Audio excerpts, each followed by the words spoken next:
Hello friends, प्रीति ma'am's academy में आपका स्वागत है। फ्रेंड्स, आज के इस वीडियो में हम पढ़ने वाले हैं 12th स्टैंडर्ड के इकोनॉमिक्स का chapter number 1 that is introduction to micro and macro economics, जिसमें हमने ऑलरेडी माइक्रो इकोनॉमिक्स के मीनिंग, डेफिनेशन, फीचर्स, स्कोप और इम्पोर्टेंस पढ़ लिया है। अब इस वीडियो में हम पढ़ेंगे मैक्रो इकोनॉमिक्स का मीनिंग, डेफिनेशन एंड स्कोप। तो चलिए स्टार्ट करते हैं। तो फ्रेंड्स, सबसे पहले हम पढ़ेंगे मीनिंग ऑफ मैक्रो इकोनॉमिक्स। सबसे पहले तो फ्रेंड्स, अगर आपने जो पहले वीडियोस है इस चैप्टर के वो अगर आपने नहीं देखा है तो उसे प्लीज़ देखिए, क्योंकि कोई भी चैप्टर अगर आप स्टार्टिंग से देखेंगे तो आपको अच्छे से समझ में आएगा। तो अब ये टेक्स्ट बुक जो है आपका, इसे आप सामने रख लीजिए ताकि मैं कुछ भी इंपॉर्टेंस बताऊं तो उसे आप नोट डाउन कर सकें। तो इसमें पेज नंबर 4 पे आपको दिया है मीनिंग ऑफ मैक्रो इकोनॉमिक्स। हम वहाँ से स्टार्ट कर रहे हैं। मीनिंग ऑफ मैक्रो इकोनॉमिक्स जो आपको दिया है मैंने यहाँ बोर्ड पे लिख लिया है। अब हम उसे एक एक करके रीड करके समझेंगे कि क्या होता है मीनिंग ऑफ मैक्रो इकोनॉमिक्स। तो मैक्रो इकोनॉमिक्स में जो वर्ड मैक्रो होता है, मैक्रो, उसका मीनिंग हमने ऑलरेडी जाना है कि मैक्रो का मतलब होता है large, aggregate, okay, total of anything, large. तो उसी तरह से मैक्रो इकोनॉमिक्स जो है वो पूरे इकोनॉमी के वेरिएबल्स का टोटल स्टडी करता है, एग्रीगेट स्टडी करता है, एक साथ स्टडी करता है। तो चलिए मीनिंग पढ़ के हम समझते हैं कि क्या दिया है मीनिंग में। Macroeconomics is the branch of economics which analyzes the entire economy. Macroeconomics क्या है? ब्रांच है, शाखा है, किसका? इकोनॉमिक्स का। इकोनॉमिक्स पढ़ने का एक मेथड है जो कि क्या करता है? एनालिसिस करता है। एनालिसिस का मतलब होता है स्टडी, जो कि स्टडी करता है। किसके बारे में स्टडी करता है? द एंटायर इकोनॉमी, जो पूरी अर्थव्यवस्था है, जो पूरी आर्थिक व्यवस्था है। अर्थव्यवस्था यानी कि इकोनॉमी, मैंने आपको लास्ट लेक्चर में भी बताया था। इकोनॉमी का मतलब क्या होता है? अर्थव्यवस्था, यानी कि जो भी मनी रिलेटेड एक्टिविटीज होती है, मनी रिलेटेड जो भी काम होता है, purchases, sales, okay, businesses, expenditure, income, investments, ये सारे काम, इसे हम क्या बोलते हैं? इसकी जो व्यवस्था होती है एक रीजन में, उसे हम क्या बोलते हैं? इकोनॉमी। तो इकोनॉमी के हर एक वेरिएबल्स की पूरी स्टडी करता है, एनालिसिस करता है, एंटायर इकोनॉमी की स्टडी करता है। कौन? Macro economics. माइक्रो इकोनॉमिक्स क्या कर रहा था? इकोनॉमी के एक सिंगल यूनिट की स्टडी कर रहा था, ठीक है। पूरे टोटल एंटायर इकोनॉमी के वेरिएबल्स की स्टडी नहीं कर रहा था, उसके सिर्फ एक सिंगल यूनिट, एक सिंगल पार्ट की स्टडी कर रहा था। लेकिन मैक्रो इकोनॉमिक जो है एंटायर इकोनॉमी की स्टडी करता है, okay, total aggregate economic variables की स्टडी करता है। आगे क्या दिया है? It deals with the total employment. Macro economics total employment की स्टडी करता है, ना कि सिंगल एक पर्सन की एम्प्लॉयमेंट की। जब हम माइक्रो इकोनॉमिक्स की बात कर रहे थे, माइक्रो इकोनॉमिक्स क्या करता है? एक सिंगल पर्सन एम्प्लॉयड है, नहीं है, कितना कमाता है एंड ऑल दैट, ये स्टडी कर रहा था। या एक सिंगल फर्म ने कितना एम्प्लॉयमेंट जनरेट किया है, सिंगल बिजनेस ने कितना एम्प्लॉयमेंट दे रहा है, ये स्टडी कर रहा था। लेकिन यहाँ पे अगर हम एम्प्लॉयमेंट की स्टडी कर रहे हैं मैक्रो इकोनॉमिक्स में, तो वो टोटल यानी कि पूरे इकोनॉमी, पूरे नेशन में जितना भी एम्प्लॉयमेंट है उसकी स्टडी करेगा, ओके। आगे है नेशनल इनकम। अगर इनकम की स्टडी कर रहा है, इनकम की स्टडी कर रहा है, तो ये वन सिंगल पर्सन के इनकम की स्टडी नहीं करेगा। माइक्रो इकोनॉमिक क्या कर रहा था? सिंगल पर्सन के इनकम की स्टडी कर रहा था, पर कैपिटा इनकम। लेकिन मैक्रो इकोनॉमिक्स नेशनल इनकम यानी कि पूरे टोटल इकोनॉमी के इनकम की स्टडी करेगा, यानी कि उसमें जितने भी लोग हैं, जो भी गुड्स एंड सर्विसेज प्रोड्यूस कर रहे हैं, उन सब का इनकम, जितने भी लोग हैं उन सब का, टोटल पॉपुलेशन का इनकम यहाँ पे स्टडी होगा, ओके, पूरे नेशन का इनकम स्टडी होगा। उसी तरह से अगर आउटपुट मतलब क्या होता है? प्रोडक्शन। तो अगर प्रोडक्शन की स्टडी हो रही है तो पूरे नेशनल आउटपुट यानी कि पूरे इकोनॉमी में, पूरे नेशन में जितने भी गुड्स एंड सर्विसेज प्रोड्यूस हो रहे हैं, आउटपुट आ रहा है, वो पूरे गुड्स एंड सर्विसेज के प्रोडक्शन की स्टडी होगी। उसी तरह से अगर टोटल इन्वेस्टमेंट की अगर हम बात करें, तो एक फर्म या एक पर्सन या एक इंडिविजुअल, एक हाउस होल्ड जो इन्वेस्टमेंट करता है उसकी स्टडी यहाँ नहीं होती। यहाँ पूरे देश की, पूरे इकोनॉमी की, पूरे अर्थव्यवस्था की जो टोटल इन्वेस्टमेंट है उसकी स्टडी होती है कि पूरे इकोनॉमी में टोटल कितना इन्वेस्टमेंट हुआ है दिए गए समय में, और उसमें क्या फ्लक्चुएशंस आ रहे हैं, उतार चढ़ाव आ रहे हैं, क्यों आ रहे हैं, ये सारी चीज़ों की स्टडी होती है। ठीक है, आगे क्या है, टोटल कंजम्पशन। अगर कंजम्पशन की बात हो रही है तो सिंगल इंडिविजुअल या सिंगल हाउस होल्ड की कंजम्पशन की यहाँ बात नहीं होगी। यहाँ पूरे इकोनॉमी, पूरे नेशन में कितना कंजम्पशन हुआ है दिए गए समय में। कंजम्पशन से मतलब है ना कि सिर्फ वो चीज़ें जो हम कंज्यूम कर रहे हैं। कंजम्पशन का मतलब होता है, यहाँ इकोनॉमिक्स में कंजम्पशन का मतलब होता है कि कंज्यूमर्स जितना भी एक्सपेंडिचर कर रहे हैं, जितना भी वो अपने यूजेस के लिए खर्च कर रहे हैं, ठीक है, तो वो सबको हम बोलते हैं कंजम्पशन। तो पूरे इकोनॉमी में जितना भी कंजम्पशन हुआ है, जितना भी एक्सपेंडिचर हुआ है, उसका टोटल एग्रीगेट स्टडी होता है। सिर्फ सिंगल पर्सन ने कितना कंज्यूम किया उसकी स्टडी नहीं होती। ठीक है, यहाँ पे टोटल पूरे इकोनॉमी में कंजम्पशन के ऊपर कितना खर्च हुआ है उसकी स्टडी होती है। फिर क्या है, टोटल सेविंग्स।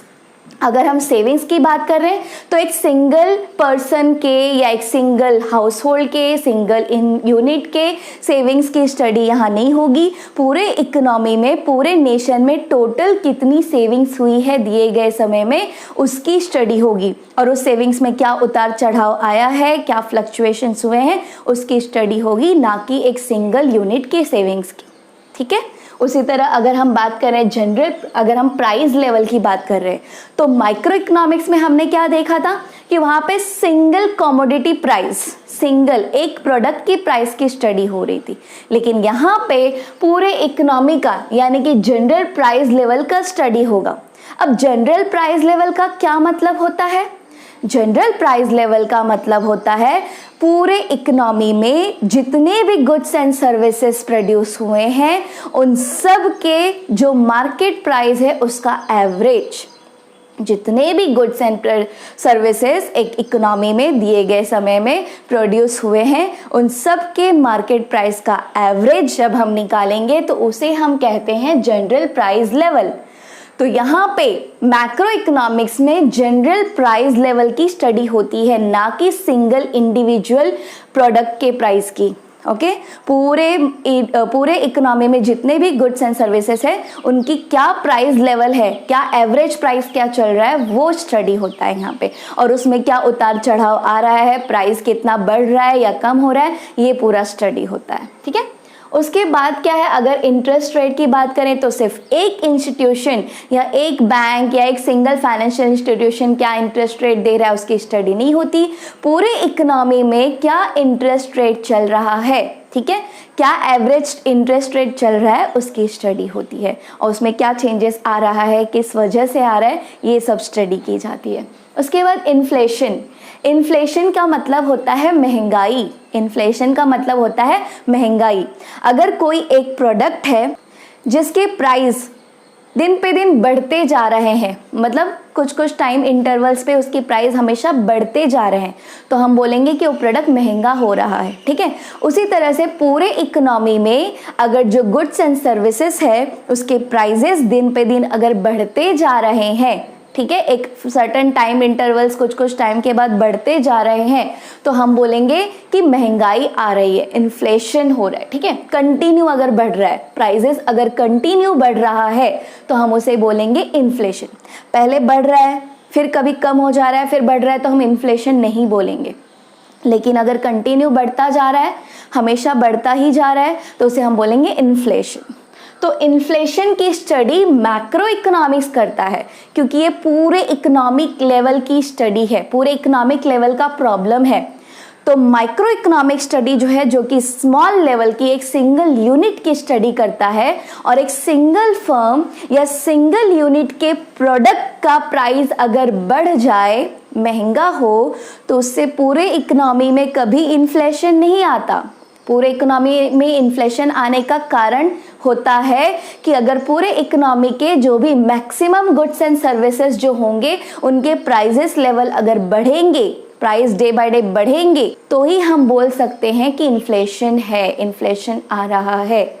एक सिंगल यूनिट या सिंगल फर्म का प्रोडक्ट अगर महंगा हो तो उससे इन्फ्लेशन कभी नहीं आएगा, ठीक है। तो इन्फ्लेशन जो कि पूरे इकोनॉमिक लेवल का, पूरे नेशन लेवल का प्रॉब्लम है, इस प्रॉब्लम को सॉल्व करने के लिए हमें मैक्रो इकोनॉमिक स्टडी करनी पड़ती है, लार्ज लेवल की स्टडी करनी पड़ती है, क्योंकि ये प्रॉब्लम सिंगल प्रोडक्ट के प्राइस बढ़ने से नहीं आता, पूरे इकोनॉमी के गुड्स एंड सर्विसेज के प्राइस बढ़ने से आता है इन्फ्लेशन। इसीलिए पूरे इकोनॉमी के गुड्स एंड सर्विसेज जो प्रोड्यूस हुए उसकी स्टडी करनी पड़ती है, उसके प्राइस लेवल की स्टडी करनी पड़ती है, ठीक है। तो इसीलिए इन्फ्लेशन वगैरह की स्टडी करने के लिए, इन्फ्लेशन डिफ्लेशन ये सब की स्टडी करने के लिए किसकी स्टडी होती है? मैक्रो इकोनॉमिक्स की, ठीक है। उसके बाद क्या? Trade cycles. ट्रेड साइकिल्स का मतलब होता है बिजनेस में उतार चढ़ाव, बिजनेस में उतार चढ़ाव। अब जो बिजनेसेस होते हैं कभी कभी उनका एकदम बूम स्टेज होता है, यानी कि बहुत ज़्यादा प्रॉफिटेबिलिटी, बहुत ज़्यादा प्रॉफिट होता है। कभी कभी डिप्रेशन स्टेज होता है, यानी कि मंदी आ जाती है, बिजनेसेस कम चलते हैं, ठीक है, प्रोडक्शन कम हो रहा है, सेल्स कम हो रहा है, मंदी आ गई, तो इसे हम बोलते हैं trade cycle. Boom stage, depression stage, okay. जब बहुत एकदम प्रॉस्पेरिटी, एकदम प्रॉफिट बहुत ज़्यादा कमा रहे हैं, मतलब वो बूम स्टेज है। जब डाउन चल रहा है, ठीक है, डिक्लाइन हो रहा है सेल्स, तो फिर धीरे धीरे जब बहुत ज़्यादा डिक्लाइन हो गया तो डिप्रेशन स्टेज आ जाता है। ये सब अलग अलग स्टेजेस होते हैं ट्रेड्स के, ठीक है, बिजनेसेस के। तो ट्रेड साइकिल अगर हमें स्टडी करना है पूरे इकोनॉमी का, पूरे इकोनॉमी में ट्रेड साइकिल्स कब, मतलब बूम स्टेज है, यानी कि प्रॉस्पेरिटी स्टेज है, बहुत प्रॉफिट हो रहा है, सेल्स बहुत ज़्यादा हो रहा है, वो स्टेज कब है, कब डिप्रेशन स्टेज है, ये सब पूरे इकोनॉमी में कब मंदी आ रही है, कब महंगाई आ रही है, कब प्रॉस्पेरिटी, ये सारी चीज़ों को अगर स्टडी करना है तो हमें पूरे इकोनॉमिक लेवल पे स्टडी करनी पड़ती है, लार्ज लेवल पे स्टडी करनी पड़ती है। तो उसके लिए हमें मैक्रो इकोनॉमिक स्टडी की ज़रूरत होती है। तो मैक्रो इकोनॉमिक्स हमें ट्रेड साइकिल स्टडी करने में हेल्प करता है, ओके, इसका भी स्टडी करता है। फिर business fluctuations, trade cycles almost आप अगर देखोगे तो एक ही बात हो गई। बिजनेसेस में जो फ्लक्चुएशंस आते हैं, उतार चढ़ाव आते हैं, ठीक है, सेल्स ज़्यादा होता है, कभी कम होता है, कभी वो ज़्यादा प्रोडक्शन करते हैं, कभी कम प्रोडक्शंस करते हैं, ये सारे जो फ्लक्चुएशंस है, तो जो भी चेंजेस आते हैं बिजनेसेस में, ये सारे स्टडी कौन से लेवल पे करना पड़ता है? लार्ज लेवल पे, क्योंकि यहाँ एक बिजनेस के चेंज होने से, एक बिजनेस में फ्लक्चुएशंस आने से पूरे इकोनॉमी के बिजनेस लेवल में या ट्रेड साइकिल्स में फ्लक्चुएशन नहीं आता। उसके लिए सारे बिजनेसेस जिम्मेदार होते हैं, इसीलिए सारे बिजनेस की स्टडी करनी पड़ती है। और पूरा टोटल पूरे इकोनॉमिक यूनिट्स की स्टडी कौन करता है? Macro economics. माइक्रो इकोनॉमिक्स सिर्फ एक सिंगल फर्म या सिंगल इंस्टीट्यूशन, सिंगल इंडस्ट्री की ही स्टडी करता है, और उसकी स्टडी करके हम ये पूरा नेशनल लेवल का प्रॉब्लम सॉल्व नहीं कर सकते। ये प्रॉब्लम सॉल्व करने के लिए कौन से लेवल की स्टडी होती है? Macro economics study, large level की स्टडी, ठीक है। आगे क्या दिया? एक्सेट्रा। दस macro economics is the study of aggregate. इसीलिए मैक्रो इकोनॉमिक्स क्या है? Macro economics is the study of aggregate, total, पूरे इकोनॉमी के टोटल यूनिट्स की स्टडी करता है मैक्रो इकोनॉमिक्स। तो हमने क्या पढ़ा? Macro economics is the branch of economics. Macro economics का एक ब्रांच है विच एनालिसिस द एंटायर इकोनॉमी, जो कि पूरे इकोनॉमी का एनालिसिस करता है, स्टडी करता है एंटायर इकोनॉमी का, उसके एक सिंगल यूनिट का स्टडी नहीं करता। It deals with the total employment, वो टोटल एम्प्लॉयमेंट से डील करता है, ना कि सिंगल पर्सन के एम्प्लॉयमेंट से। It deals with the total employment, national income, national output, total investment, total consumption, total savings, general price level, interest rates, inflation, trade cycles, business fluctuations, etc. मतलब जिसकी भी study करता है aggregate level पे, total level पे। अगर वो producer की स्टडी कर रहा है तो एक सिंगल प्रोड्यूसर की स्टडी नहीं करेगा, जितने भी प्रोड्यूसर है इकोनॉमी में वो कितने गुड्स एंड सर्विसेज प्रोड्यूस कर रहे हैं उसकी स्टडी करेगा। अगर वो फर्म की स्टडी कर रहा है तो एक सिंगल फर्म की स्टडी नहीं करेगा, पूरे इकोनॉमी में जितने भी फर्म्स है उन पूरे फर्म्स की स्टडी करेगा, यानी कि एग्रीगेट टोटल लेवल पे स्टडी करता है। इसलिए हम मैक्रो इकोनॉमिक्स को बोलते हैं macro economics is the study of aggregate total. ये वर्ड आपको याद रखना है, एग्रीगेट टोटल, ठीक है। एग्रीगेट का मतलब क्या होता है? टोटल। तो होप आपको मीनिंग समझ में आ गया होगा मैक्रो इकोनॉमिक्स का। अब हम पढ़ते हैं डेफिनेशन ऑफ मैक्रो इकोनॉमिक्स। तो फ्रेंड्स अब हम पढ़ेंगे डेफिनेशन ऑफ मैक्रो इकोनॉमिक्स। मैंने ये वाला डेफिनेशन यहाँ पे लिखा है जो कि आपके 11th स्टैंडर्ड के टेक्स्ट बुक में दिया हुआ था। ये डेफिनेशन आपको 12th स्टैंडर्ड के टेक्स्ट बुक में नहीं दिया है, मैक्रो इकोनॉमिक्स का ही डेफिनेशन है और बहुत ही अच्छा, बहुत ही इंपॉर्टेंट डेफिनेशन है जो कि हमें दिया है प्रोफेसर केनेथ बोल्डिंग ने। केनेथ बोल्डिंग ने ये डेफिनेशन दिया है, बहुत ही सिंपल वे में उन्होंने ये डेफिनेशन समझाया है, इसीलिए मैंने ये डेफिनेशन लिया क्योंकि ये आपको जल्दी से याद हो जाएगा। जो आपके 12th स्टैंडर्ड के टेक्स्ट बुक में दिया है ये भी डेफिनेशन अच्छा है, लेकिन ये थोड़ा सा जो पहला डेफिनेशन है बड़ा है और जो नेक्स्ट डेफिनेशन है छोटा है, वो भी अच्छा, आप चाहे तो वो भी पढ़ सकते हैं। क्योंकि जैसे कि आपको पता है कि डेफिनेशन हमेशा वर्ड टू वर्ड लिखना होता है। मैंने आपको माइक्रो इकोनॉमिक्स के डेफिनेशन के वक्त भी बताया था कि हमेशा आपको वर्ड टू वर्ड लिखना होता है। तो वर्ड टू वर्ड लिखने के लिए आपको याद करना आसान होना ज़रूरी है।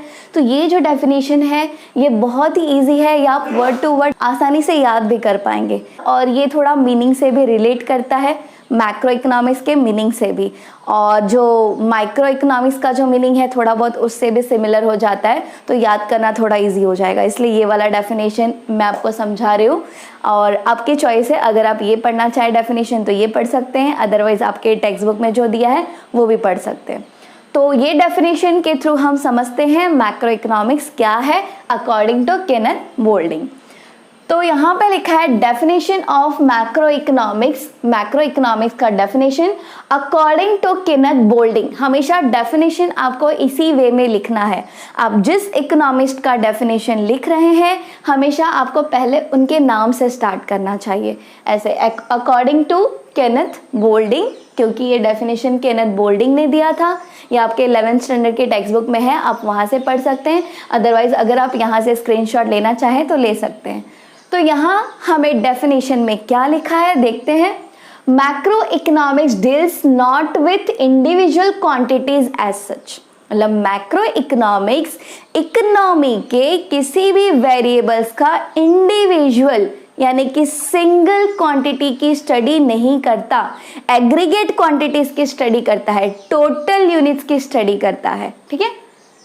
बट विद द एग्रीगेट्स दिया है, वो सिंगल क्वांटिटीज इंडिविजुअल क्वांटिटीज की स्टडी नहीं करता, बट विद द एग्रीगेट्स वो एग्रीगेट्स क्वांटिटीज की स्टडी करता है। Aggregates of this quantities, economy के जो भी फैक्टर्स हैं, जो भी वेरिएबल्स हैं, जो भी पार्ट्स है, उसके सिंगल यूनिट की स्टडी नहीं करता, बट उनके एग्रीगेट्स क्वांटिटीज की, टोटल क्वांटिटीज की, टोटल यूनिट्स की स्टडी करता है। जैसे कि not with the individual incomes but with the national income, यानी कि वो इंडिविजुअल इनकम की स्टडी नहीं करता बल्कि नेशनल इनकम की स्टडी करता है, पूरे इकोनॉमी के इनकम की स्टडी करता है। इंडिविजुअल इनकम की स्टडी कौन करता है? Micro economics. और पूरे इकोनॉमी के इनकम की स्टडी कौन करता है? नेशनल इनकम की स्टडी कौन करता है? Macro economics. फिर क्या दिया है? Not with individual prices. यहाँ पे मैक्रो इकोनॉमिक्स जो है वो इंडिविजुअल कमोडिटी की या इंडिविजुअल प्रोडक्ट की प्राइस स्टडी नहीं करता, वो पूरे जनरल प्राइस लेवल की स्टडी करता है। क्या? But with the general price level. General price level का मीनिंग क्या बताया मैंने? कि पूरे इकोनॉमी में जितने भी गुड्स एंड सर्विसेज है उन सब के मार्केट प्राइस का एवरेज, उसे हम बोलते हैं जनरल प्राइस लेवल। तो मैक्रो इकोनॉमिक्स जो है वो सिंगल कमोडिटी के प्राइस की स्टडी नहीं करता माइक्रो इकोनॉमिक्स की तरह, बल्कि वो पूरे इकोनॉमी के, पूरे नेशन के जनरल प्राइस लेवल के प्राइसेस के एवरेज की स्टडी करता है। कि क्या उसमें उतार चढ़ाव आ रहा है, किस रीजन से आ रहा है एंड ऑल दैट। ओके, आगे क्या दिया है, not with individual output but with the national output. Macro economics single person के आउटपुट की, मतलब सिंगल इंडिविजुअल पर्सन ने कितना प्रोडक्शन किया है, या इंडिविजुअल यूनिट ने कितना प्रोडक्शन किया है, या इंडिविजुअल फर्म ने कितना प्रोडक्शन किया है, इसकी स्टडी नहीं करता। वो किसकी स्टडी करता है, पूरे इकोनॉमी की टोटल आउटपुट, पूरा इकोनॉमी का, नेशनल का, पूरे देश का आउटपुट, जो टोटल प्रोडक्शन है दिए गए समय में एक पूरा देश, पूरा नेशन कितना प्रोडक्शन करता है गुड्स एंड सर्विसेज का, उसका स्टडी करता है कौन, मैक्रो इकोनॉमिक्स। ठीक है, तो फ्रेंड्स अब हम पढ़ेंगे scope of macro economics. Scope का मतलब क्या होता है, कार्य क्षेत्र, यानी कि मैक्रो इकोनॉमिक्स कौन से क्षेत्र में कार्य करता है, कहाँ तक उसकी पहुंच है, कौन से प्रॉब्लम्स की सॉल्यूशन मैक्रो इकोनॉमिक स्टडी हमें दे सकता है। तो इसमें टोटल 4 थियरीज है, 4 थियरीज। माइक्रो इकोनॉमिक्स में हमने देखा था टोटल 3 थियरीज थी माइक्रो इकोनॉमिक्स की, यहाँ पे टोटल 4 यानी कि 4 थियरीज है मैक्रो इकोनॉमिक्स का। थियरीज यानी कि प्रिंसिपल्स, ये 4 प्रिंसिपल्स है जिसके ऊपर मैक्रो इकोनॉमिक्स वर्क करता है। इन सब सॉल्यूशंस हमें लेने के लिए, इन सब का सॉल्यूशन, ये सारे थियरी जो है इसकी स्टडी करने के लिए हमें कौन सी पढ़ाई करनी पड़ती है, macroeconomic study. Macroeconomic study से हम ये सारे जो थियरीज है इसको स्टडी कर सकते हैं। तो हम एक एक थियरीज को पढ़ेंगे और फिर मैं आपको टेक्स्ट बुक से भी रीड करके समझाऊंगी कि क्या है ये थियरी का मीनिंग। तो सबसे पहला थियरी है theory of income and employment. Income, जो हम पैसे कमाते हैं, तो इनकम एंड एम्प्लॉयमेंट, एम्प्लॉयमेंट यानी कि रोजगारी, जितना ज्यादा एम्प्लॉयमेंट होगा एक देश में, एक इकोनॉमी में, उतना ज्यादा ही उस देश का इनकम होगा। जितना ही एम्प्लॉयमेंट कम होगा उतना ही वहां का इनकम कम होगा। तो इनकम और एम्प्लॉयमेंट दोनों डिपेंड है एक दूसरे पे। एम्प्लॉयमेंट जितना ज्यादा होगा इनकम उतना ही ज्यादा होगा, और एम्प्लॉयमेंट जितना कम होगा वहां का इनकम उतना ही कम होगा। तो ये थियरी हमें पढ़ने के लिए कौन हेल्प करता है, macro economics. Macro economic study की मदद से हम एक इकोनॉमी का, एक देश का इनकम और एम्प्लॉयमेंट कैसा है, ज्यादा है, कम है, क्यों ज्यादा है, क्यों कम है, ये स्टडी कर सकते हैं। मैक्रो इकोनॉमिक्स हमें हेल्प करता है ये जानने के लिए कि कौन से फैक्टर्स, इकोनॉमी के कौन से फैक्टर्स एम्प्लॉयमेंट और इनकम को इफेक्ट करते हैं, इस पे प्रभाव डालते हैं, इसको इन्फ्लुएंस करते हैं। इस चीज को हेल्प करता है स्टडी करने में मैक्रो इकोनॉमिक्स। तो income and employment theory depend करता है theory of consumption function and investment function पे। Investment function and consumption function पे ये कैसे डिपेंड करता है, जैसे कि देखिए, जितना ज्यादा एक इंडस्ट्री या फिर एक फैक्ट्री या एक प्रोड्यूसर जितना ज्यादा इन्वेस्ट करेगा उतना ही ज्यादा एम्प्लॉयमेंट जनरेट होगा, राइट। जितना ज्यादा वो बिजनेस में इन्वेस्ट करेगा उतना ही गुड्स ज्यादा प्रोड्यूस होगा, यानी कि एम्प्लॉयमेंट उतना ही बढ़ेगा, ज्यादा लोगों को काम मिलेगा। और जितना ज्यादा लोग एम्प्लॉयड होंगे उतना ज्यादा लोगों का इनकम बढ़ेगा, उतने लोगों को इनकम अर्न होगा। और जितना ज्यादा लोग इनकम अर्न करेंगे उतना ही ज्यादा कंज्यूम करेंगे, उतना ही ज्यादा कंजम्पशन पे खर्च करेंगे, एक्सपेंडिचर करेंगे। यानी कि इन्वेस्टमेंट और कंजम्पशन दोनों क्या है, डिपेंड है, दोनों एक दूसरे पे डिपेंड है। कंजम्पशन तब ज्यादा होगा जब बिजनेस फर्म्स, प्रोड्यूसर ज्यादा इन्वेस्ट करेंगे तो ज्यादा एम्प्लॉयमेंट जनरेट होगा, ज्यादा एम्प्लॉयमेंट जनरेट होगा मतलब लोगों का इनकम बढ़ेगा, इनकम बढ़ेगा तो ऑटोमेटिकली वो ज्यादा एक्सपेंडिचर करेंगे, कंज्यूम ज्यादा करेंगे। कंजम्पशन फंक्शन का मतलब क्या होता है कि पर्सन्स जो इनकम कमाते हैं, जो लोग, वो कितना कंज्यूम करते हैं, कितना स्पेंड करते हैं, खर्चा कितना करते हैं अपने इनकम में से, और कितना सेविंग करते हैं। जो भी इनकम कमाते हैं उसमें से खर्चा कितना करते हैं, सेविंग कितना करते हैं, इसी को हम बोलते हैं कंजम्पशन फंक्शन। तो कंजम्पशन फंक्शन डिपेंड होता है किस पे, इन्वेस्टमेंट फंक्शन पे। इन्वेस्टमेंट फंक्शन का मतलब क्या है कि एक प्रोड्यूसर या फिर एक इन्वेस्टर या बिजनेस फर्म्स कितना रुपए, कितना अमाउंट इन्वेस्ट करता है अपने बिजनेस में, ठीक है, और उस इन्वेस्टमेंट से कितना प्रोडक्शन करता है, उस इन्वेस्टमेंट से कितना प्रोडक्शन करता है, इसे हम कहते हैं इन्वेस्टमेंट फंक्शन। तो investment function and consumption function in दोनों पे ही डिपेंड है कि एक इकोनॉमी में इनकम और एम्प्लॉयमेंट लेवल कैसा होगा। जितना ज़्यादा इन्वेस्टमेंट होगा उतना ही ज़्यादा एम्प्लॉयमेंट जनरेट होगा, और जितना ज़्यादा एम्प्लॉयमेंट जनरेट होगा उतना ही ज़्यादा इनकम होगा, ठीक है। और इससे क्या होगा, अगर लोगों का इनकम बढ़ेगा तो ऑटोमेटिकली वो ज़्यादा कंज्यूम करेंगे, ज़्यादा परचेस करेंगे, और जब वो ज़्यादा परचेस करेंगे तो बिजनेस का प्रॉफिट होगा, क्योंकि लोग जो एक्सपेंडिचर करते हैं वही तो बिजनेसेस का, वहीं से तो इनकम आता है, राइट। तो ये जो बिजनेसेस है जो गुड्स एंड सर्विसेज सेल कर रहे हैं उनका क्या बढ़ेगा, इनकम बढ़ेगा, जिसकी वजह से बिजनेस साइकिल जो है वो ग्रो होगा, बिजनेस साइकिल इंप्रूव होगा, राइट। तो बिजनेस साइकिल डिपेंड करता है ये कंजम्पशन फंक्शन और इन्वेस्टमेंट फंक्शन पे। जितना ज़्यादा एक बिजनेस इन्वेस्ट करेगा उतना ही एम्प्लॉयमेंट जनरेट होगा, जितना एम्प्लॉयमेंट होगा उतना लोगों का इनकम बढ़ेगा, जितना ज़्यादा इनकम बढ़ेगा उतना ज़्यादा वो कंज्यूम करेंगे, खर्चा करेंगे, और जितने ही ज़्यादा खर्च करेंगे फिर से उतना ही प्रोड्यूसर्स के पास इनकम आएगा, और फिर से वो उतना ही ज़्यादा इन्वेस्ट करेगा, फिर से वापस एम्प्लॉयमेंट जनरेट होगा, फिर से कंजम्पशन बढ़ेगा। तो इस तरह से ये साइकिल चलता रहेगा, राइट। तो इस तरह से एक इकोनॉमी का इनकम और एम्प्लॉयमेंट डिपेंड करता है, एक इनकम और एम्प्लॉयमेंट इन्फ्लुएंस होता है।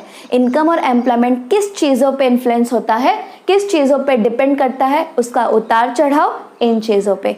और ये दो चीज़ों का, कंजम्पशन और इन्वेस्टमेंट फंक्शन का इफेक्ट किस पे पड़ता है, बिजनेस साइकिल्स पे, ठीक है। और बिजनेस साइकिल्स की वजह से ही इनकम एम्प्लॉयमेंट जो है वो चेंज होता है, उसमें उतार चढ़ाव आता है। क्योंकि बिजनेस साइकिल अच्छा रहेगा, अगर बिजनेस का स्टेज अच्छे स्टेज पे रहेगा, प्रॉफिटेबल स्टेज पे रहेगा, इकोनॉमी का जो बिजनेस साइकिल है वो अगर प्रॉफिटेबल स्टेज पे रहेगा तो उस इकोनॉमी में ज़्यादा से ज़्यादा एम्प्लॉयमेंट जनरेट होगा, ज़्यादा एम्प्लॉयमेंट जनरेट होगा तो उनका इनकम भी बढ़ेगा, लोगों का इकोनॉमी में इनकम ग्रो होगा, ठीक है। तो हम इसे पढ़ के देखते हैं क्या लिखा है टेक्स्ट बुक में। तो यहाँ दिया है theory of income and employment. Macroeconomic analysis explains which factors determine the level of national income and employment. Macro economics analyse करता है, एनालाइज मीन स्टडी, तो स्टडी करता है, क्या स्टडी करता है कि कौन से फैक्टर्स जो है वो डिटरमाइन करते हैं, डिटरमाइन यानी निर्धारित करना, तो कौन से फैक्टर्स निर्धारित करते हैं लेवल ऑफ नेशनल इनकम, एक देश के, एक नेशन के इनकम को कौन से फैक्टर्स निर्धारित करते हैं, फिक्स करते हैं, ठीक है। एंड एम्प्लॉयमेंट, और उस देश के एम्प्लॉयमेंट को कौन से फैक्टर्स निर्धारित करते हैं, फिक्स करते हैं।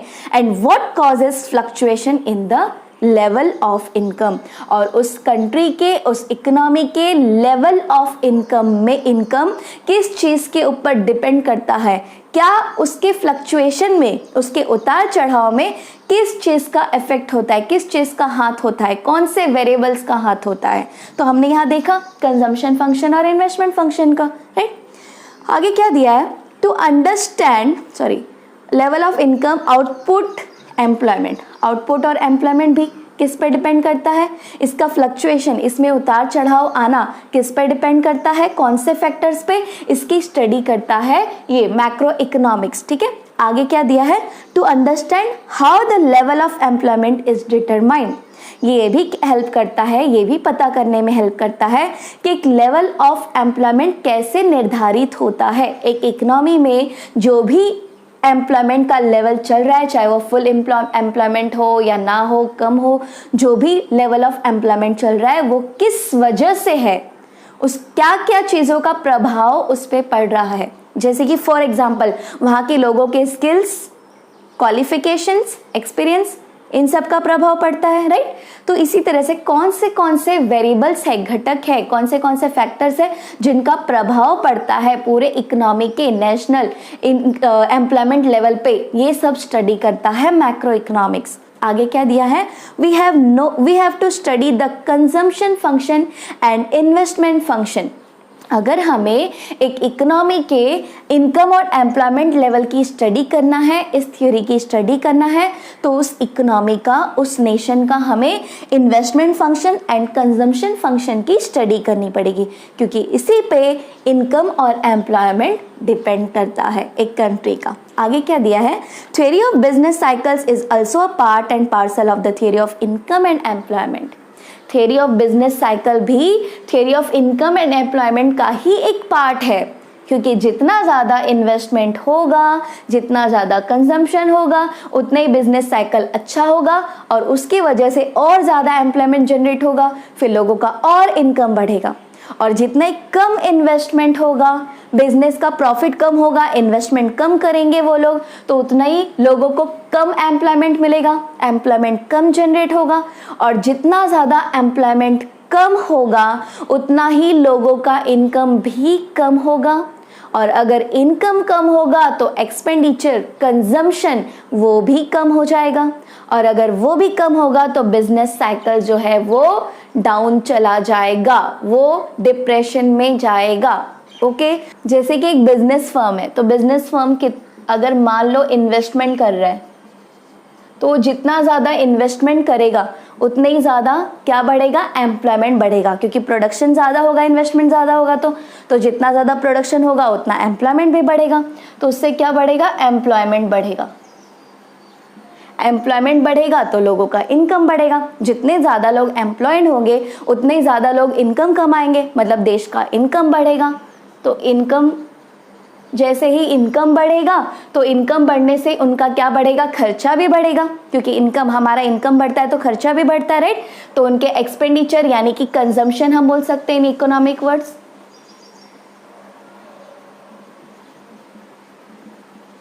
तो उनके कंजम्पशंस बढ़ेंगे, जितना ज़्यादा उनका कंजम्पशन बढ़ेगा बिजनेस को फिर से उतना ही ज़्यादा प्रॉफिट होगा, बिजनेस का इनकम बढ़ेगा, और जितना ज़्यादा फिर बिजनेस का प्रॉफिट होगा उतना ही ज़्यादा बिजनेस फिर से इन्वेस्ट करेगा, फिर से उतना ज़्यादा इन्वेस्टमेंट करेगा तो एम्प्लॉयमेंट बढ़ेगा, और फिर से एम्प्लॉयमेंट बढ़ेगा तो इनकम भी बढ़ेगा, फिर से इनकम बढ़ेगा तो कंजम्पशन भी बढ़ेगा। तो इस तरह से ये पूरा साइकिल चलता रहेगा, और अगर इसमें डाउन फ्लो आ गया तो सब कुछ ऑटोमेटिकली डाउन जाएगा।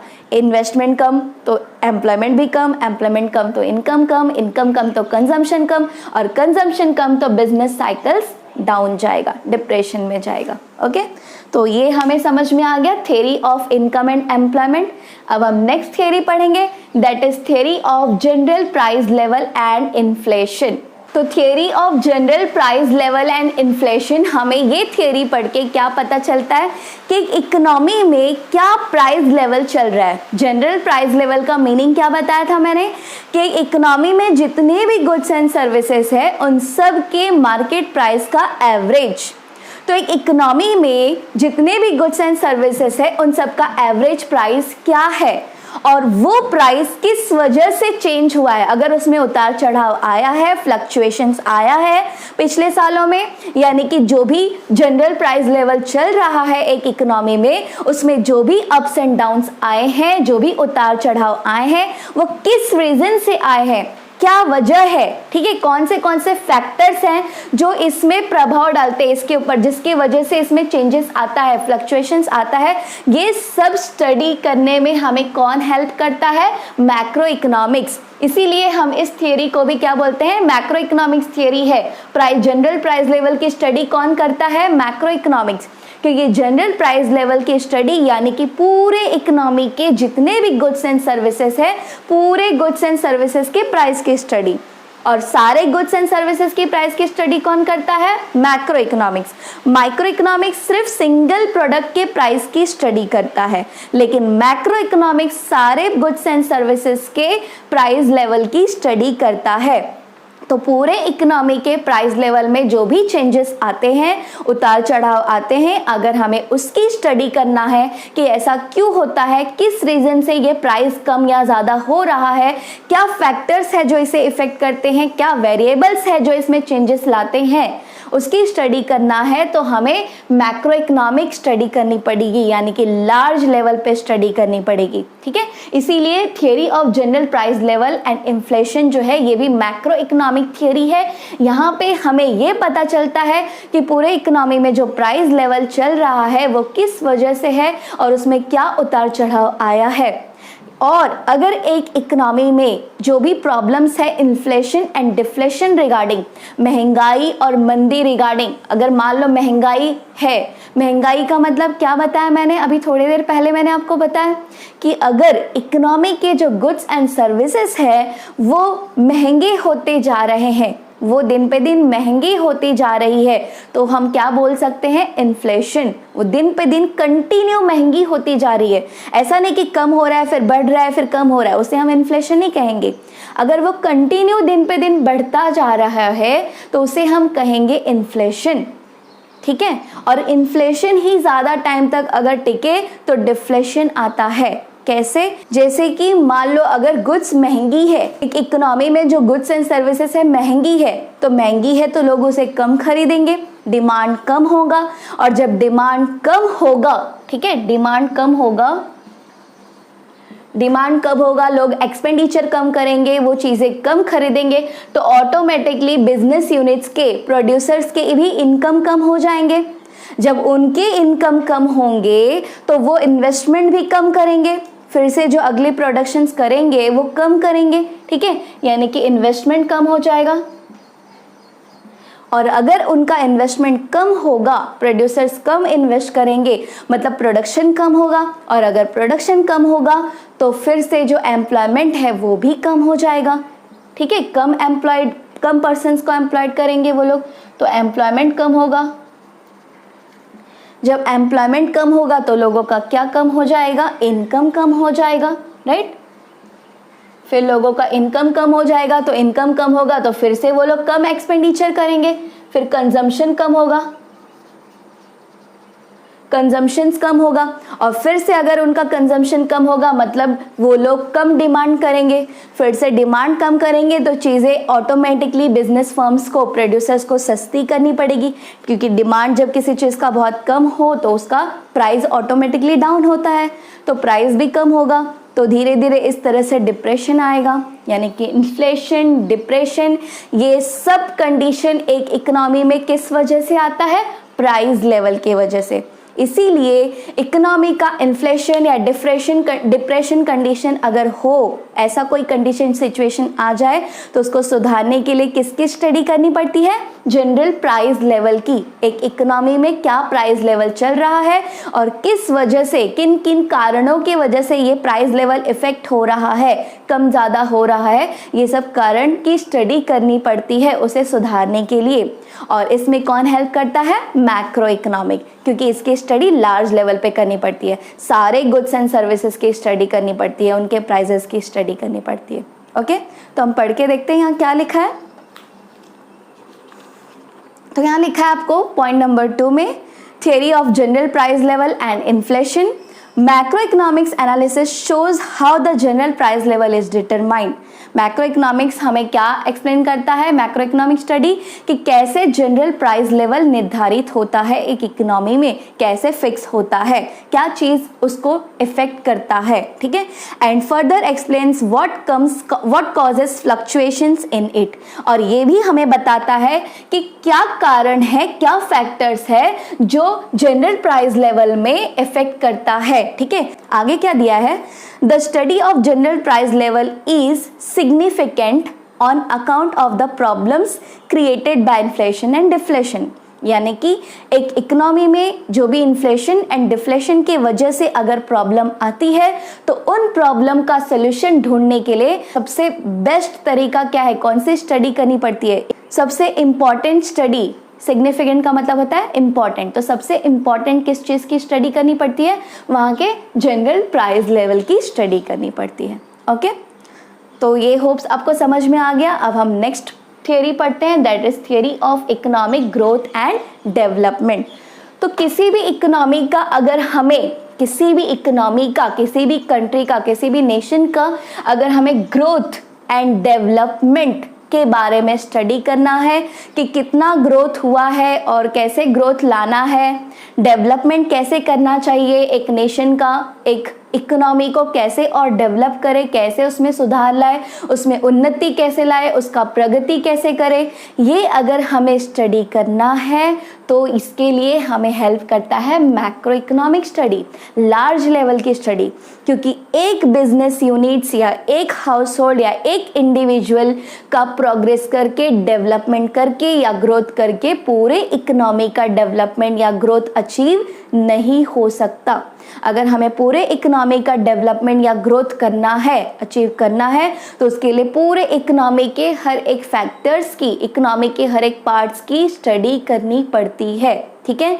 और टोटल फैक्टर्स की, टोटल वेरिएबल्स की, टोटल इकोनॉमी की, एंटायर इकोनॉमी की स्टडी कौन करता है? मैक्रो इकोनॉमिक्स करता है, राइट। तो मैक्रो इकोनॉमिक्स हेल्प करता है हमें एक नेशन का, एक कंट्री के ग्रोथ एंड डेवलपमेंट को अचीव करने में। ग्रोथ का मतलब क्या होता है? एक नेशन में अगर ग्रोथ हम बोले, कब बोलेंगे कि ग्रोथ हुआ है? जब नंबर ऑफ असेट्स बढ़ जाए। जैसे कि मान लीजिए कि स्कूल्स है तो नंबर ऑफ स्कूल्स बढ़ जाए, मतलब ग्रोथ हुआ है। नंबर ऑफ हाईवेज बढ़ जाए, ग्रोथ हुआ है। नंबर ऑफ व्हीकल्स बढ़ जाए, गवर्नमेंट व्हीकल्स बढ़ जाए तो ग्रोथ हुआ है, ठीक है। नंबर ऑफ एम्प्लॉयमेंट्स बढ़ जाए तो ग्रोथ हुआ है। और डेवलपमेंट से मतलब है कि जो असेट्स है वो और अच्छी हो जाए, वो और अच्छे सर्विसेज देने लगे, वो और अच्छा प्रोडक्ट्स देने लगे, इसका मतलब होता है डेवलपमेंट। जैसे कि मान लो एक हाईवे है लेकिन उसे और अच्छा बना दिया, उसे और स्मूथ बना दिया, ठीक है, उसके जो खड्डे थे भर दिए, उसे और अच्छा कर दिया, तो उसको बोलेंगे डेवलपमेंट। एक स्कूल है, उसका सर्विस और अच्छा कर दिया, वहाँ के टीचर्स बहुत अच्छा सर्विस दे रहे हैं, तो उसको बोलेंगे डेवलपमेंट। हॉस्पिटल है, वहाँ पे अच्छी सर्विस मिल रही है, हर एक पेशेंट्स का अच्छे से ध्यान रखा जा रहा है, उनको अच्छे सर्विसेज दिए जा रहे हैं, उनका टाइम पे चेकअप हो रहा है, मतलब डेवलपमेंट हो रहा है। तो ग्रोथ और डेवलपमेंट एक नेशन के लिए, एक इकोनॉमी के लिए दोनों ही ज़रूरी है। तो ही एक इकोनॉमी जो है वो अच्छे से चलेगा और वहाँ के लोग खुश रहेंगे। और इसके लिए क्या स्टडी करना पड़ता है? पूरे इकोनॉमिक लेवल पे, लार्ज लेवल पे स्टडी करनी पड़ती है। और इसके लिए हमें किसकी मदद लगती है? मैक्रो इकोनॉमिक स्टडी की। ओके, तो पढ़ के देखते हैं इसमें क्या लिखा है। तो यहाँ दिया है theory of growth and development में macroeconomics consist of the theory of economic growth. Macroeconomics क्या कंसिस्ट करता है? Theory of economic growth, principle of economic growth. Economic growth का प्रिंसिपल जो है मैक्रो इकोनॉमिक्स कंसिस्ट करता है, वही इसका हमें सॉल्यूशन देता है। आगे क्या दिया है? It explains the causes of under development and poverty. अगर किसी देश में अंडर डेवलपमेंट है, यानी कि डेवलपमेंट की कमी है, और पॉवर्टी है, गरीबी है, पॉवर्टी का मतलब क्या होता है? गरीबी, गरीबी है, तो इसका क्या कारण है, क्या कॉजेस है, ये अंडरस्टैंड करने में, ये जानने में हेल्प करता है मैक्रो इकोनॉमिक स्टडी। आगे क्या दिया है? It also suggest strategies for accelerating growth and development. वो हमें स्ट्रेटजीज देता है, स्ट्रेटजीज देता है यानी कि रणनीति बताता है, सॉल्यूशंस बताता है कि इसके लिए हमें क्या करना चाहिए ये ग्रोथ और डेवलपमेंट को एक्सेलरेट करने के लिए। एक्सेलरेट का मतलब होता है तेज करना, बढ़ाना, इंक्रीज करना। तो एक इकोनॉमी का, एक नेशन का जो ग्रोथ और डेवलपमेंट है उसे एक्सेलरेट करने के लिए, तेज करने के लिए, इंक्रीज करने के लिए क्या फैक्टर्स, क्या कॉजेस है, ठीक है, जो इसको इफेक्ट करता है, और क्या चीज़ों में सुधार लाएंगे तो ये ग्रोथ एंड डेवलपमेंट एक नेशन का अचीव होगा। इसके लिए हमें स्ट्रेटजीज बनाने में, प्लानिंग करने में कौन सी स्टडी की मदद लगती है? Macroeconomic study. Macroeconomic study ही इसकी हेल्प करता है एक नेशन का ग्रोथ एंड डेवलपमेंट अचीव करने में, ठीक है। तो होप ये पॉइंट आपको समझ में आ गया। अब हम नेक्स्ट थियरी देखते हैं, that is macro theory of distribution. Macro theory of distribution, macro theory of distribution हमें ये समझाता है, इसकी पढ़ाई से हमें ये पता चलता है कि एक इकोनॉमी में जो टोटल इनकम है, नेशनल इनकम है, वो किस वे से, किस तरह से डिस्ट्रीब्यूट हो रहे हैं, और किस वजह से वो अगर कम हो रहा है तो कैसे कम हो रहा है, ज़्यादा हो रहा है तो कैसे ज़्यादा हो रहा है, ठीक है। ये सब हमें स्टडी करने में हेल्प करता है। अब नेशनल इनकम डिस्ट्रीब्यूट कैसे होगा? सोचिए, नेशनल इनकम कहाँ कहाँ डिस्ट्रीब्यूट होगा? अलग अलग फैक्टर ऑफ प्रोडक्शंस में डिस्ट्रीब्यूट होगा, जैसे कि रेंट, वेजेस, राइट, प्रॉफिट, ये सारी चीज़ें, इंटरेस्ट, इन सारे अलग अलग जगहों पर नेशनल इनकम डिस्ट्रीब्यूट होता है। अगर मान लीजिए एक इकोनॉमी में इंटरेस्ट रेट कम है, तो इंटरेस्ट रेट क्यों कम है, इसकी स्टडी करने के लिए हमें मैक्रो इकोनॉमिक स्टडी करनी पड़ती है। ठीक है, मैक्रो थियरी ऑफ डिस्ट्रीब्यूशन, ये स्टडी करके हमें इसका सोल्यूशन पता चलेगा। अगर मान लो एक इकोनॉमी में वेज रेट कम है, वेजेस रेट कम है, लेबर को जो वेजेस मिलता है वो कम है, तो क्यों कम है, इसकी स्टडी हमें करने के लिए कौन सा हेल्प लगेगा, मैक्रो इकोनॉमिक स्टडी। पूरे इकोनॉमी के जितने भी लेबर्स के वेजेस चार्जेस है उसका एवरेज निकालेंगे और किस वजह से ये इफेक्ट होता है, इसमें उतार चढ़ाव कम ज़्यादा किस वजह से आ रहा है, किन कारणों की वजह से आ रहा है, वो सब स्टडी की जाती है, लार्ज लेवल पे स्टडी की जाती है। और लार्ज लेवल पे स्टडी किस में होता है, मैक्रो इकोनॉमिक्स में। इसीलिए इस थियरी को भी हम मैक्रो इकोनॉमिक थियरी कहते हैं। यानी कि जितने भी फैक्टर ऑफ प्रोडक्शंस है उन सब के लिए जो रिवॉर्ड मिलता है, फैक्टर ऑफ प्रोडक्शन क्या है, land, labour, capital and entrepreneur, और इनको रिवॉर्ड्स क्या मिलते हैं, लैंड को क्या मिलता है, रेंट, लेबर को वेजेस, और कैपिटल को इंटरेस्ट, और एंटरप्रेन्योर को। ये सब रिवॉर्ड्स अगर कम है तो क्यों कम है, अगर ज़्यादा है तो क्या रीज़न है, उसको कैसे मेंटेन करना है, क्या करना है, और अगर ज़्यादा है तो उसके वजह से भी कोई प्रॉब्लम आ रहा है क्या, ये सारी चीज़ों की स्टडी और उसका क्या प्रभाव पड़ रहा है हमारे इकोनॉमी पे, ठीक है, उस सब की स्टडी करने के लिए हेल्प करता है मैक्रो इकोनॉमिक्स।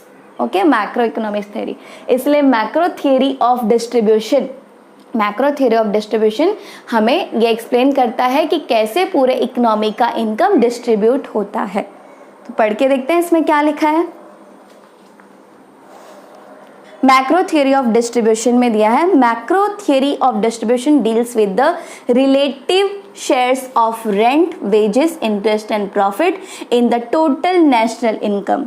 यानी कि पूरे देश के, पूरे इकोनॉमी का जो नेशनल इनकम है उसमें shares, rent, wages, interest, profit, ये सब कैसे अलोकेट होता है, कैसे डिस्ट्रीब्यूट होता है, ठीक है, कहाँ कितना अमाउंट जाता है, क्या अमाउंट कहाँ डिस्ट्रीब्यूट होता है, ये सब, ये जो नेशनल इनकम है किस तरह से इसका बंटवारा हो रहा है, वेजेस में कितना जा रहा है, प्रॉफिट्स में कितना जा रहा है, ये सारी चीज़ें, इसका एक एवरेज पढ़ने के लिए हमें क्या पढ़ना पड़ता है, मैक्रो थियरी ऑफ डिस्ट्रीब्यूशन, यानी कि लार्ज लेवल पे स्टडी करनी पड़ती है। और ये थियरी किसकी थियरी है, मैक्रो इकोनॉमिक्स थियरी है, क्योंकि यहाँ पे हमें लार्ज लेवल पे स्टडी करनी पड़ती है और लार्ज लेवल पे स्टडी कौन करता है, मैक्रो इकोनॉमिक्स।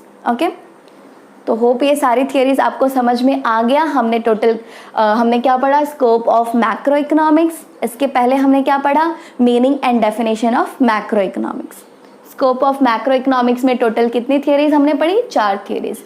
ये 4 थियरीज है, इसमें से आपको याद रखना है एक चीज, that is macro economics is an income theory. अगर आपको क्वेश्चन आ जाए मैक्रो इकोनॉमिक्स कौन सी थियरी है, तो आप क्या बोलेंगे, macro economics is income theory. ठीक है, माइक्रो क्या था, micro economics is price theory था, राइट।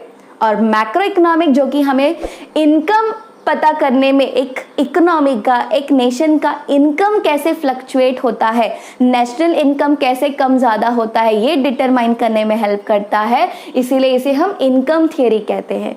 और माइक्रो इकोनॉमिक जो कि एक प्रोडक्ट का प्राइस हमें फिक्स करने में, डिटरमाइन करने में हेल्प करता है, इसीलिए उसे हम प्राइस थियरी कहते हैं। तो ये आपको ऑब्जेक्टिव्स में आ सकता है, आप ध्यान रखिए और उसे नोट डाउन करके ले लीजिए, ठीक है।